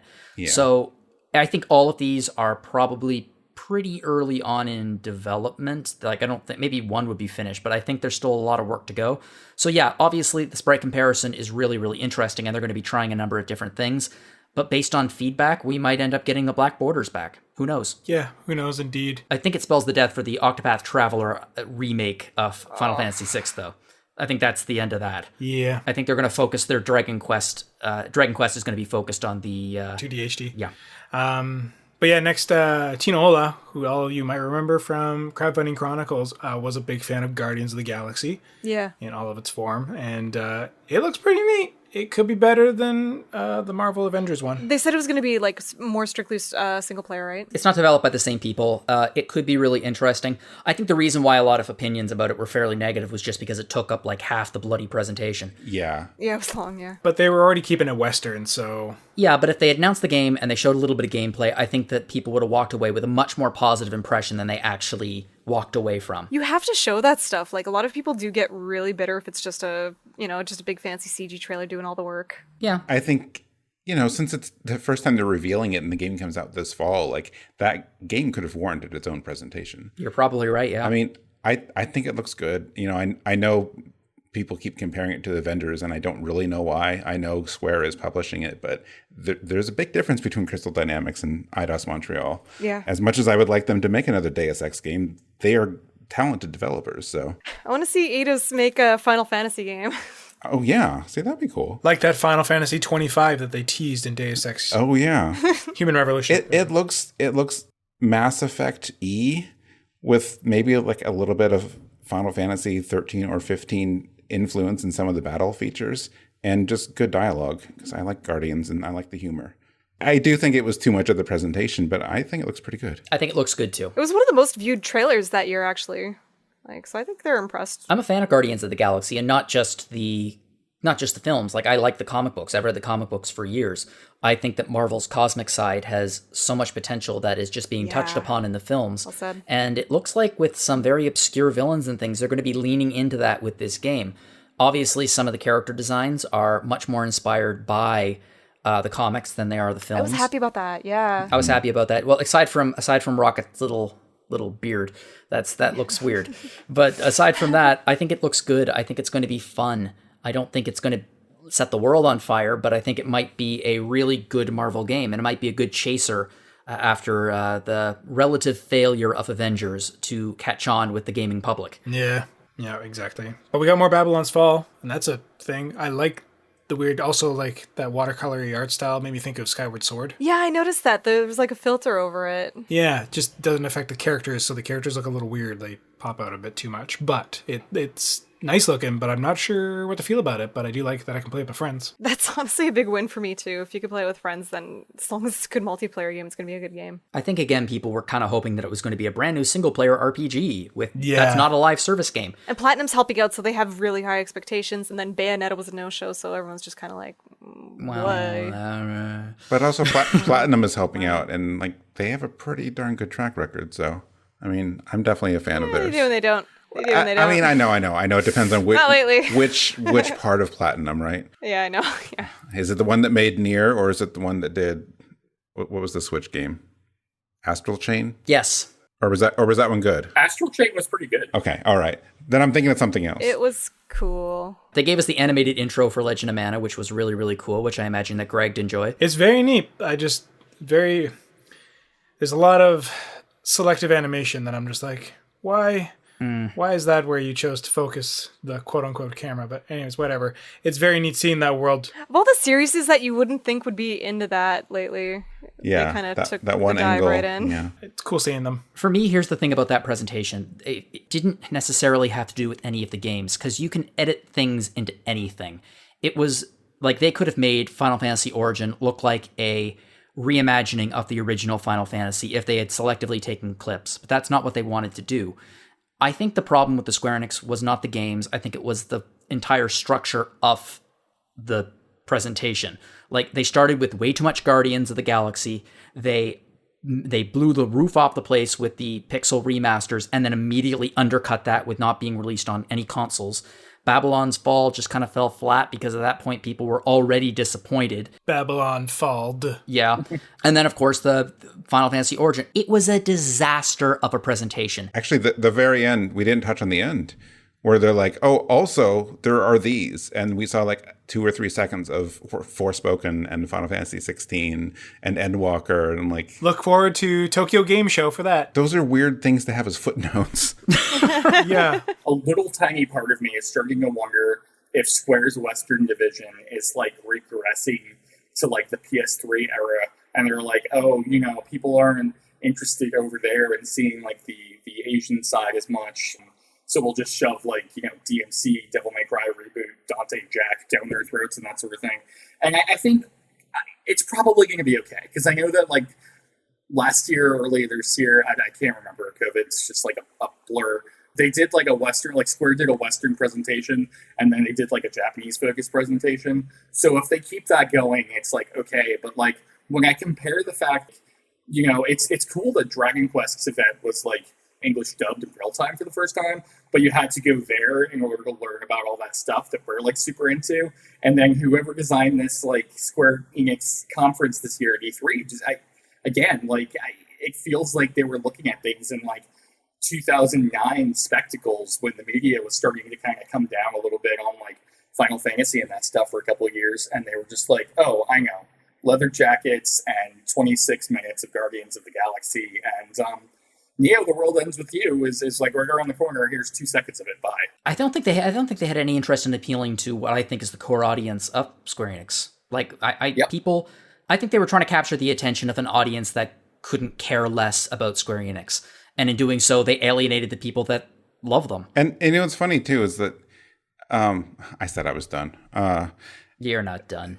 I am done after this because we have like other presentations. The thing is though, like, one, it will be okay, as Quinton said. It's easy to forget because, like, years go by, and this was not Square's first, like, bad E3 presentation. I think, nope. I don't know what year it was. Like, was it it was a while ago, 2015 or so? I think it was when they revealed they were doing a sequel to Nier. I remember being in LA watching the presentation, and it's like, they're like, oh, yeah, we're doing a new Nier. And everyone's like, okay. And like, no, we can't say anything about it. And like, that presentation, I don't remember the rest of it because it was the blandest thing we had ever seen. Like, they were just standing there, like, they looked so bored presenting whatever it was they were presenting, and it's like, that was awful. Like, it didn't offend like this one, but there was just a bunch of nothing. We're just here because we have to be. But then you go to the show floor, and especially ever since 14 took off, Square's booth at E3 is it's crazy 80% Final Fantasy 14. And then the rest is like Final Fantasy and Dragon Quest and like a little bit of some other things. Like, in person, they focus on that stuff that you expect. Even when they would have a presentation, it's like, well, that wasn't interesting. But we know on the show floor, there'll be a big screen. They'll be promoting like all the Final Fantasy games coming up and Kingdom Hearts. Yeah, you would have been playing The First Soldier. Yeah, RPGFan on the Accolades trailer for Final Fantasy 14, which is always a cool thing. Yeah. So we didn't have that. Like, this year, we didn't get that booth because there were no such things as E3 booths. So we only got the presentation and like, no, like, well, it'll be okay because we can go play. We can go see what they've got and try it out for ourselves. And yeah.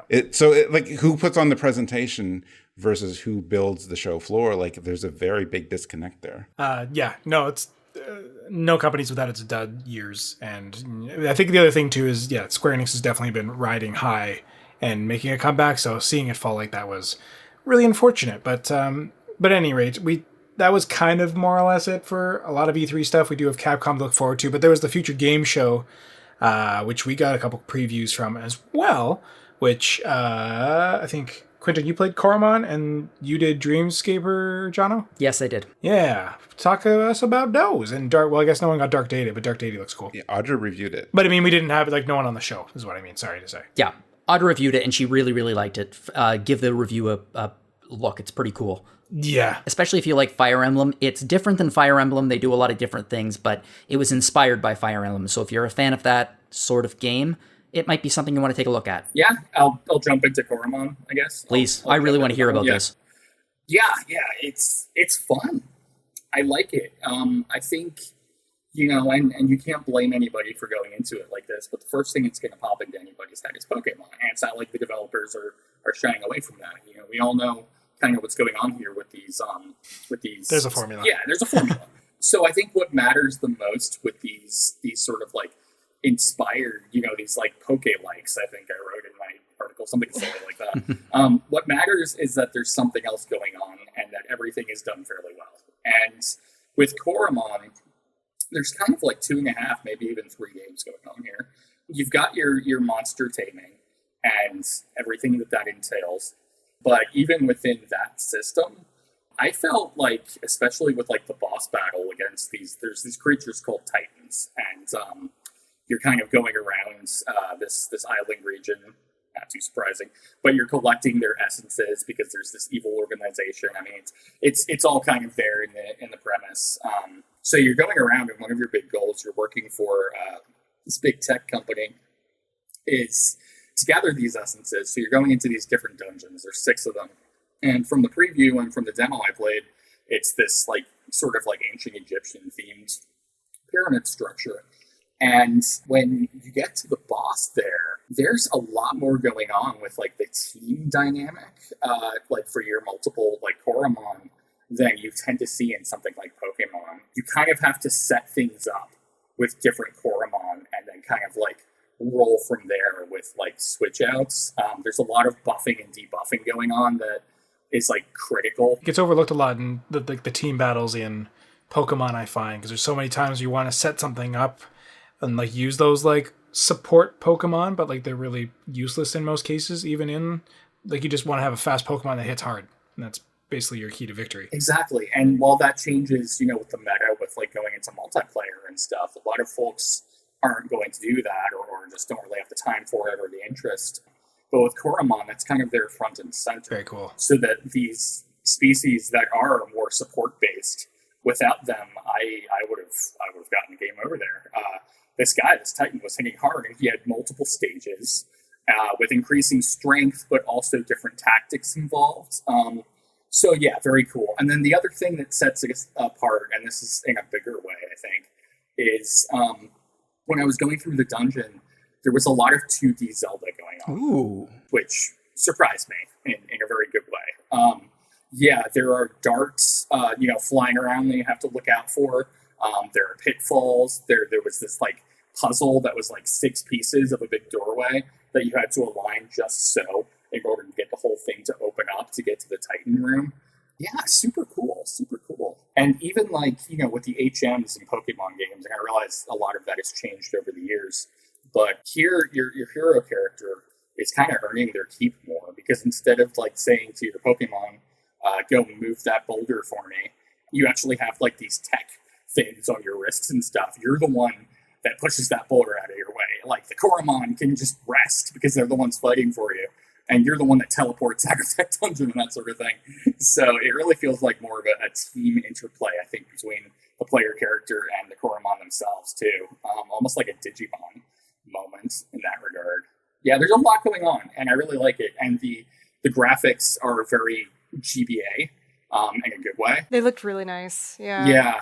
Yeah, the music seems pretty good. There were only a few tracks in the demo. I can't think of anything really to criticize. The only thing that comes to mind is like I only saw like maybe 2 battle backgrounds, but they were both very in depth, very great in terms of like the art design and that sort of thing. And it's a demo; it's a work in progress. Other than that, I'm here for it. Yeah, it looks really, really cool. Like you said, the late era GBA, early era DS style graphics really do catch the eye for fans of the Pokemon series who think that's sort of when it peaked. And I think it's really cool that they have gone about actually creating their own original pocket monsters rather than like do what a lot of people do, and that's create a fan hack. Yeah, they're just owning it. Yeah, because I mean this is going to be original, and it might bring some. It sounds like it's going to bring some stuff to the series that hasn't been in the series for a little while now. Well, and it could also challenge what Game Freak wants to do moving forward when they see like, oh shoot, fans are doing this or other companies are doing this and fans are really responding. If we want to stay relevant and not lose out to, Doraemon, then let's start doing some of that. It's nice to see there's actually some good competition by that. Like, there were a lot of early on copycats to Pokemon, but it's nice to see some are really trying to, put a big step forward into this direction. Very curious to see, because Game Freak is slacking a little bit. They're resting on their laurels, which, kudos to them. Earned. But yeah, exactly. But, now they're gonna start getting to that, like, Square Enix level where they plateau and then take a dive and then they have to reinvent themselves or die. Dun, dun, dun. Well, just as a company, right? Like, just lose relevance and get bought up by Microsoft, whatever. Like Nintendo would ever allow that, ever. But, Jono, what did you play from that show? I played a game called Dreamscaper, and it is a action RPG roguelike experience, and I just really, really had a great time with it. I was not sure which way that was going to land. Jeepers. No, I had a fantastic Edge of my time seat. with it. Let me put it this way. I finished writing the preview, and then I kept playing the game. Like, the whole idea is it's a roguelike, but there are 2 parts to the game. One is you are a young woman named Cassidy, and she has the ability, the second her head hits the pillow, she's out cold and she goes into a dream. So every night she falls into her dreams and nightmares, and this is the dungeon crawler action RPG aspect of it. Oh, neat. Where you go around procedurally generated memories, dungeons, collecting loot, building up your inventory, and getting special abilities, and then you fight a boss, and then if you beat the boss, you can descend into a lower level of the dream. It's like the best dreams ever, but I feel like you wouldn't be restful. They are not restful, as I took from it. And each boss is represented by a fear or anxiety or mental or emotional block that she has faced in her past. And as you defeat these bosses, it affects her in the real world. So every night when she's hit and she loses all her HP, it's really, really cool. The screen starts to shake, like it really focuses right in on her, and it seems like everything is just going to explode, and then she just wakes up. It feels a lot like what happens when you wake up from a nightmare, which is you just kind of open your eyes, and it's peaceful, but you are just in this horrible, violent world, and it's just like, oh, okay. And then she goes off. She goes off and she makes friends. She tries to make friends. She tries to make her way in the world, doing real-world activities like writing in her journal or meditating. She can gain permanent upgrades that then start to take effect in her dreams.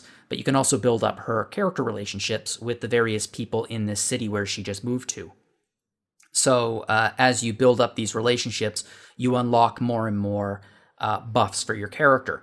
So what you do in the real world has permanent impact on the dream world, and it's a roguelike. So every single time you start in the same place every single time with randomized loot, and have to build up from there. But there is a really nice sense of progression that comes from you building up these relationships in the real world. I do like that the loot is randomized. Yeah, that's a cool idea. It's cool, and you actually have a choice. You can randomize the loot in the menus and just say, okay, I want this to be random, or you can pick specific things. So if you have for example, the dodge option, the dodge, I guess, item, you can choose your sneakers. So if you want a regular roll dodge, that's fine. If you want like a dash dodge, you can choose that too.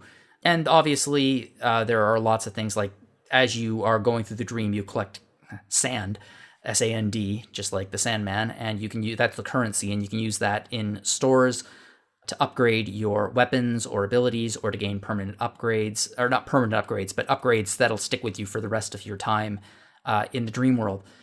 I am a big fan of it. It's a lot of fun. The action is, the first couple of levels you really can get through by almost button mashing and just beating the crap out of the enemies, but then eventually you really need to start putting thought into how are you going to attack these people, what secret abilities are you going to use to take them down. And I have not gotten tremendously far in the game yet, but I've got to say, I'm really excited to play the full version of the game, and I'm super excited to review it, hopefully in a few months. Yeah, it'll be sweet. The music's good. The music is so good. Well, we have a music review, actually, on the site from it. Adam Lurs adored the soundtrack, and he wrote a review off the soundtrack. I think I linked it in my preview, if you're curious. But yeah, the music in it, it's very beautiful. It goes from obviously very, very peaceful and relaxing and dreamlike, and then all of a sudden will become very action-packed when you start fighting the enemies. Mm-hmm. And it's really well structured. Dale North is great. The last thing I want to mention about the game is the graphics, because I think they are absolutely beautiful. The dream world is really cool because this is how it's interesting. I think everyone dreams a little differently, but in my dreams, if you're not focusing on something, it literally doesn't exist. So, like, instead of seeing a fully realized dream world, it's almost like places that are islands, and then as you look into the distance, the world starts to dissolve. And every one of the dream worlds, every dream level is inspired by something in her life. So, like, the first level is her hometown when she was growing up, which is a very, very small village. And then it's like her first time in the big city, and then it's her with her family camping. And it's just a beautiful game. The most distinctive thing I've noticed is that none of the characters have faces, which first off is a brilliant way to avoid animation time. They look like Castlevania people. Yeah, they look like the Question from DC Comics, where it's just like a flat face. Or I guess if you don't know DC Comics, what would you know? The villain from Dick Tracy in the 1990s. Did anyone ever watch that movie? Oh my gosh, yeah. Yeah, he had no face or whatever. It was just the like blank. a flat. Yeah. Yeah, that's what the characters look like. But even with that, the character designs are so well done that you don't have any problem identifying who is who at any point in the game. It's a beautiful looking game. It confronts mental health issues in a very unique and interesting way that I appreciate. And I think it's going to be something when it comes out. I think that this might get some attention, and I'm going to give it attention because I really like it. So it's like Inside Out, but for dreams? Yeah. I talked to the developers for a bit. They seem like really nice guys. And they really have a vision about what they want to do with this game, and I think that they're accomplishing it. It's wonderful. Yeah. After that, we had Capcom on June 14th. Nothing really new. We just, Monster Hunter Rise get an update. Just and more trailers. Some more stuff about Monster Hunter Stories 2, which is looking great, and I'm excited for it. And then Great Ace Attorney, still happening, so that's great. But yeah, not much to cover, just things we're all looking forward to. We're not really going to skip over Great Ace Attorney, are we? I mean, I know it was revealed before E3, but it's a huge deal. Yeah. That's been lingering in Japan. Like, basically, we were told we were never getting it, or no comment. Yeah. I've literally gone up to Capcom people at E3 before and asked about the game, and they got really uncomfortable and could not say anything. They're like, yeah, I don't know anything about that. I'm sorry. I'm still shocked. I'm shocked that it's coming. I love that it's coming, and I'm just shocked. I am too, and I am extraordinarily delighted that it is coming out for various reasons. One, I love Ace Attorney. It's one of my favorite game series. And two, I reviewed the fan translation of The Great Ace Attorney, the first one, for the site. And I imported the game. I have a DS game on my shelf that is in Japanese that I cannot read. And I played the fan translation. I thought they did a great job. Super excited to see what the official fan translation is like and compare the two. The official fan translation. The official fan translation, which is sort of what it is. Like, the people who translate the Ace Attorney game are massive fans of these games. They do such an incredible job. It's true, yeah. There was a great article a couple of months ago, I think it was Polygon, talking about translating The Great Ace Attorney. And it's a great article. So yeah, super excited about it. But I'm really excited to find out what friggin' happens, because the first game, in my opinion, doesn't stand by itself. Unlike the other Ace Attorney games, which usually tell a complete story, there might be a few, like, lingering plot threads that go into the future ones, but for the most part, you can start, it tells a complete story within 4 or 5 cases. This does not. Everything is a setup for a game that I thought we were never going to get, and I was going crazy. And then this got announced, and I'm so excited because I finally get to figure out what happens. A moment of love and silence for the fan translators, though, because they did a great job, all things, without even knowing that this was going to happen, and they took it on probably thinking that it was never going to happen. They're halfway through Great Ace Attorney 2, as I understand it. When this got announced. I don't think they're going to go through with it, but they were halfway through it. They've released, I think, 3 out of the 5 cases, but they did just a fantastic job with the Great Ace Attorney 1. And I mean, there's a good chance that the fan translation might have directly contributed to the fact that we're getting this. I can see it. It showed that there was more of a market for it than maybe they realized. I think Ace Attorney has been growing in interest in the West in the last few years. Otherwise, why on earth would they ever release this? Right. I think Miles Edgeworth is the ultimate testament to that, and we still have yet to see that, but definitely having Great Ace Attorney is really, really great. Have you played Investigations 2, Steph? Yeah. Yeah, I played the fan translation too. It was not my favorite in the series, but it was fine. I don't know. I like them a lot the same. Don't talk to me about this. I don't have a favorite. I'm like, that was pretty great. This is why I don't review things for the site. I think what blew me away about the Capcom presentation was that I was not expecting Great Ace Attorney Chronicles to have such a venue, to have so much time dedicated to it. Yeah, that's true. They did a full gameplay video, right? Yeah. I felt the love. And love is not something that Ace Attorney fans feel oftentimes. Yeah, exactly. I feel that game needs to be seen too. It's a bit theatric in a way, so it's kind of cool to see a bit of a skip play out. And they went into the 2 horror big mechanics. Investigations are fun. Yeah, it looks great. I haven't played them. I didn't play the fan translation, but I'm a big Ace Attorney fan. So, but yeah, I was expecting 2 minutes, and we got 12. I mean, wow. I'm always of two minds with those things of I want to see them, but I also don't want to get too spoiled with stuff. So I like the treehouse events and stuff like that. I just kind of avoid because I want to experience it for myself. Yeah, so on the one hand, I kind of prefer the 2-3 minute, just here it is, here's some shots of the gameplay. I hate replaying the part that I played in a demo too. Yes. It's this again. Yeah, I think overall Capcom had a pretty good structured presentation, even if there wasn't surprises, but they only had a set amount of games and they had just, they spent enough time on each one without being too much or too little. I appreciated the confidence that they went into that presentation with. They were like, we're not going to announce anything new, and here it is.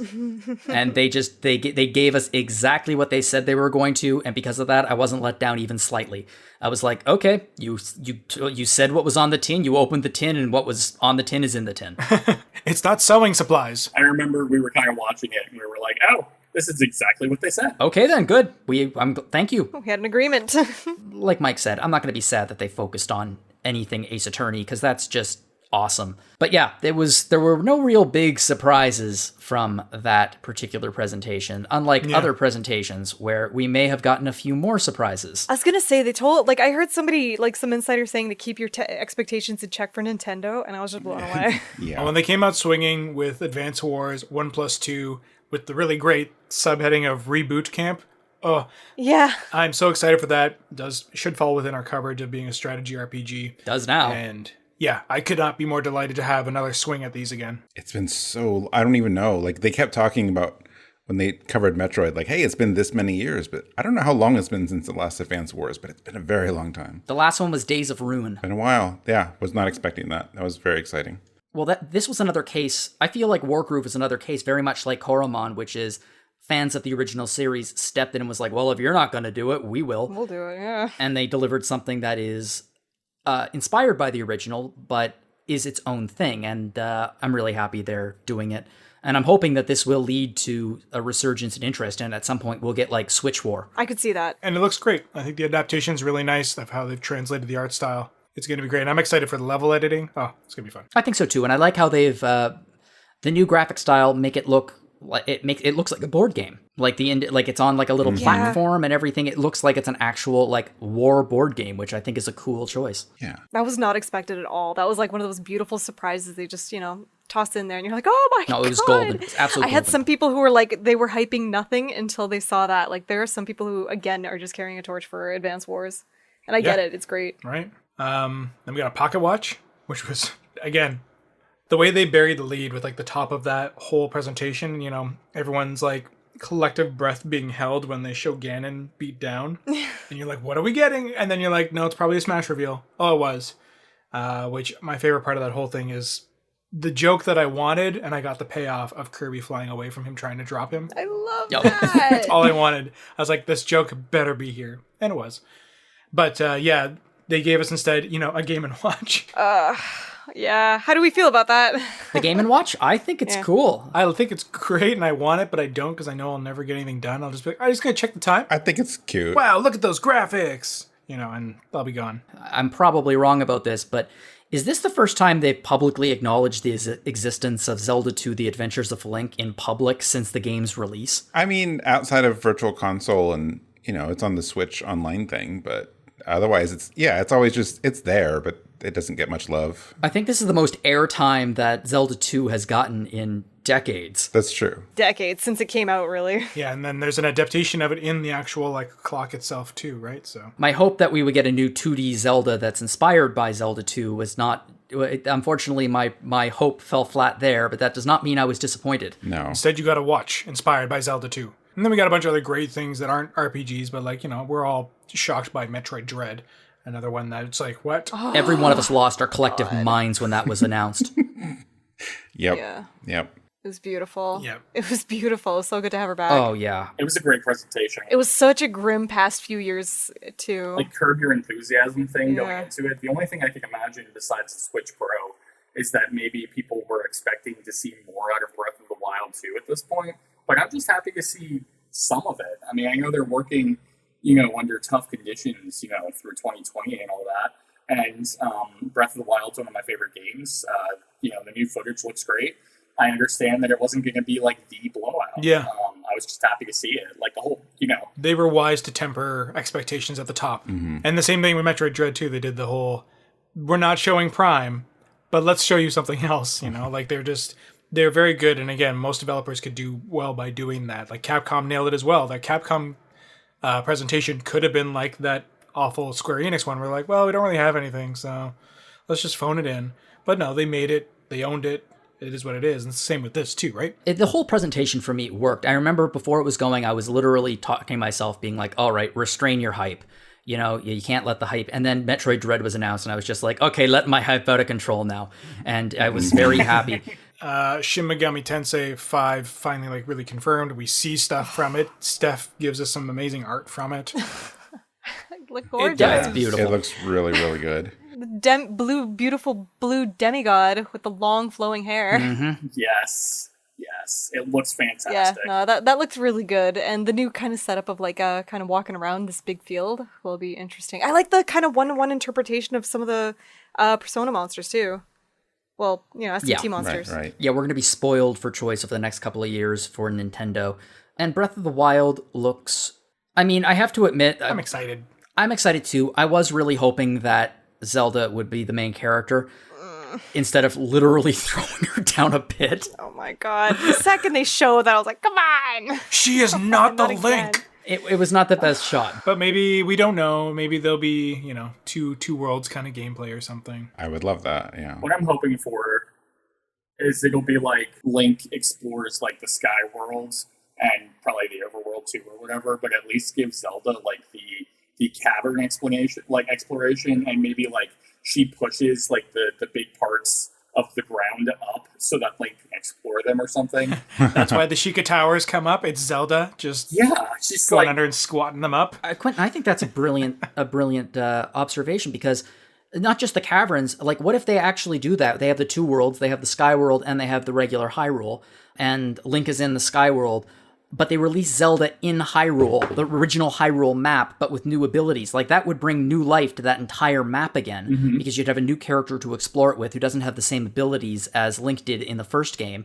And then you have Link in the sky with, you know, exploring a brand new world with an old character. That would be an interesting way to use both of them. Okay, you've given me hope again that Zelda falling down the pit will just be Zelda falling down into Hyrule again. Yeah. I'm sorry in advance. You've given me hope again. Why did you give me hope? Link up in the sky with rupees. Yeah, it was a cool presentation. It was a nice way to end it off, just with a little bit of it. They were very careful about how they were wording it. And yeah, we didn't hit the bingo of it's going to be this holiday season like we thought, but this also does leave room open for a Switch Pro in 2022, and this being one of its launch titles. Yep, there's room for Switch Pro in 2022. There's room for Switch Pro in 2023. There's room for Switch Pro in 2024. There's always room for a Switch Pro rumors, as we have learned since the Switch was originally released. For my money, people say Nintendo won E3, and I agree, but not necessarily for the reasons of the game announcements. I just feel that Nintendo, they pioneered this form of digital delivery of game announcements. So far ahead on it, yeah. Shocking. They're ahead on something. They are so far ahead of everyone else except maybe Microsoft that their presentations are literally just game. Some guy comes on screen saying, "Are we doing okay? Okay." And then game. I love it. That's the structure. What are they going to do without the snap mechanic, once they can't switch anymore? Nintendo should just close shop after they're not allowed to snap anymore. The Nintendo Switch, the Nintendo clap. There we go. No, that's what they're going to do. They're just going to be so happy with it. And we joked about this last week, but I'm 100% serious. I would not be surprised if the next console was the Switch U. Oh, geez. Let's not. Or the Super Switch. Oh, the Super Switch. I like Super Switch. Super Switch is Super what my Nintendo go-to Switch. as well. As we round out the show, because we are running long, and we thank you all for sticking it out with us. I mean, you probably expected us to go on. It's a big show. It's There's E3. lots of stuff to talk about. It's E3 season. A lot of people on staff had some thoughts. They obviously aren't here, but we wanted to share at least kind of like the best of shows for some of the folks. Abe Kobolansky is really excited for the chaos, but not really. But like many people on staff, is excited for Elden Ring and getting some more on SMT5. Pete Leavitt hopped in with Stalker 2. I don't know. We'll probably won't be covering it. I'm afraid that we're not going to be reviewing that game. I'm sorry. But at least Breath of the Wild 2 is coming, and that maybe might help him kick his Genshin Impact habit. So there's hope for Pete yet. Corey was a fan of the Hunt in the Night, just like Alana brought up as well. And I forgot, but Corey has mentioned the fact that Hiroki Kikuta is doing the soundtrack on it. So that's going to be pretty slick as well, because both of his Mana soundtracks are pretty tight. Ooh, here's some juicy gossip. Corey hasn't played Final Fantasy 3 through 6. And now he has a great opportunity to do it. Another big fan favorite that we, again, kind of had to gloss over, but is looking real sharp, is Sacrifier. The style of the game looks very 2D HD. It's sharp. I like it. Yeah, it's become a very popular look for a good reason. It really, really works with retro-style RPGs. But they're kind of still doing their own thing with it, too. Yeah, and they say they're very inspired by... Vagrant Story, which I'm down for. Yeah, which is really, really cool. They're introducing a combination turn-based / real-time combat system, which, their other games have done the same. So I'm looking forward to this. It looks like a pretty cool game. Yeah, no one's mad about more Yuden. Alana is very much on board, as I'm sure most people on staff are. A lot of people here are all going to be looking forward to more Suikoden-inspired goodness. SMTV, what? Oh! Okay. Yes, not Smash TV. Yeah, I was like, Smash TV? No. Why is she... Oh, Shin Megami Tensei 5. Yes. Another one that Alana brought up is one of my favorites from the show that we kind of glossed over as well. Death's Door looks really slick. I'm excited for its kind of action-adventure Zelda-ishness. You're a crow. There's an octopus legit shopkeeper puppeting another dead human to try and open shop. It looks ridiculous. I like the concept. I'm excited for that one. That's probably aside from the big hits, it's probably one of my best in shows. It would be Death's Door from what I've seen of it. So that's where I lie, and Advance Wars definitely got my attention. Mike Salbato, what was your best in show? Well, it's Metroid, unless it has to be an RPG. What about your RPG choice? Because I think Metroid's my definite best in show non-RPG as well. I think it's also Metroid. No. Okay, I wouldn't say Death's Door is my number one, but I was really surprised. It looks really cute. Yeah, it's pretty flashy. I want to check it out. I feel like I knew more about Sacrifier, probably would have taken it for me. If I knew more about the Pixel remasters, it would probably be that. That's fair. Mine's going to be Final Fantasy Origins. I think the Pixel remasters was my favorite fall flat on its face moment, just of how excited we all got. And we were all so excited. And then it was literally just Lucy pulled the football and we all went in the air. You'll get more eventually. It was basically Tokyo Mirage Sessions Part 2. Quinton, what was your best in show? I'm tempted to say Metroid. It's allowed. We've established it's allowed. I think that's actually my second place. My number one would be, and this isn't to say that it's the game I'm most hyped about that's coming out, although there's definitely some hype. But I just can't get over how witty and perfect that Outer Worlds 2 trailer was. It was so on brand, but also kind of ridiculing the whole culture of it in a very like cheeky, smirky kind of way. And such a perfect way of saying, look, we really want you to know this is happening. It's going to be a while before you can see it. We're just going to be funny about it. Get hype. I mean, that was just a master stroke to me. I was impressed by the balls of taking the piss out of every single trailer in the entire presentation. Right? Yeah. Especially the ones that are like, the way it's describing is like those trailers that don't actually show anything. I was like, that was, you're right on. Because everyone understood what they were going for. It's very relatable. And Steph, are you sticking with Final Fantasy Chaos? Yeah. I have to. It was amazing. I've watched that trailer a bunch of times and I've heard it throughout Twitch. While Scott's been playing Twitch. We've just been having a great time with it. I do hope it turns around. I'm impressed to see where it goes. There's hope, given what they've revealed, that it's basically Captain N, but we'll see what happens. SMT5 is really up there too. I think that was a great presentation. And Fatal Frame, I was excited about that. Oh yeah, that was kind of fun to have that back too. And lesser known photography game, Toem, not as dramatic as Fatal Frame, but it's another one that was on Alana's list too, and it looks super cute. Any rate, share with us whatever you have. You can comment on the episode itself on the website, or you can leave us an email over at podcast@rpgfan.com. And, find us on Discord.